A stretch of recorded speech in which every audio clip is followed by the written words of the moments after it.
Okay, so this is my attempt to add a Pageant Crescent Cascade Bridal Bouquet for my 20% time project. I couldn't decide on what kind of bouquet it is, and you'll see why at the end.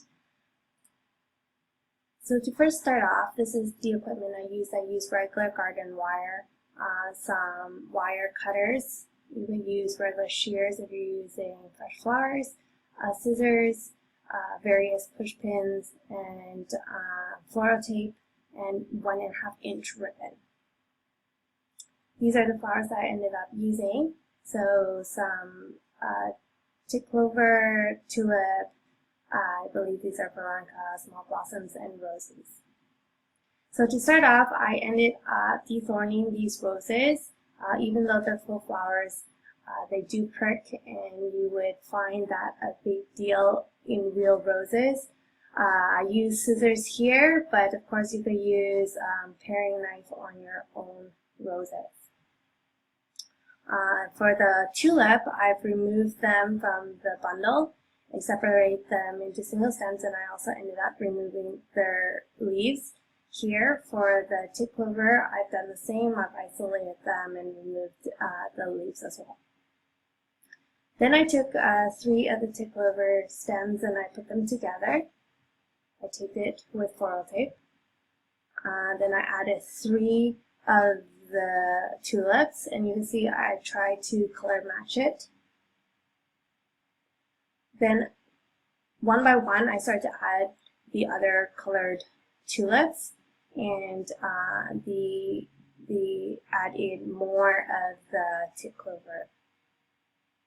And this is what it ended up being. If you look at it in this kind of flow, this is where we started, and then I added on the colors as they go along here, and then the tick clover falling over the side here. I've added additional blossoms to this specific tick clover stem, and I've added that as the center ball of the bouquet in the front.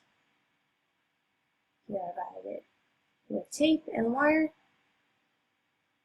And then I've added some accents of the blossoms on the opposing sides of the back side.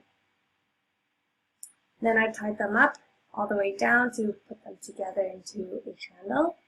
And then I've taped it up with floral tape and trimmed off the end to even out the base. What I've added here is some leaves to cover up the bottom side, and these leaves are actually from the original roses that I initially dethorned. And as you can see, I've also added in these veronica stems.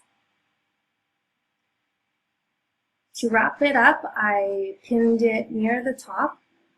Ideally, if you have a flat-headed pin, it would disappear and you would not see it, but this is what I had, so I used this instead. So how I wrapped it was I circulated downward, and then I came back up, then I folded the end and pinned it in. The bottom I've added an accent ribbon which had beading at the bottom.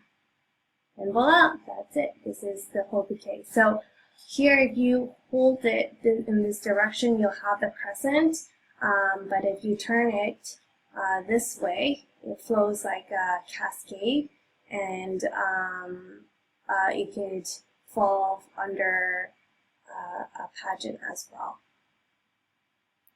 So the next video I have will be on how I made the boutonniere that matched this bouquet. Thank you.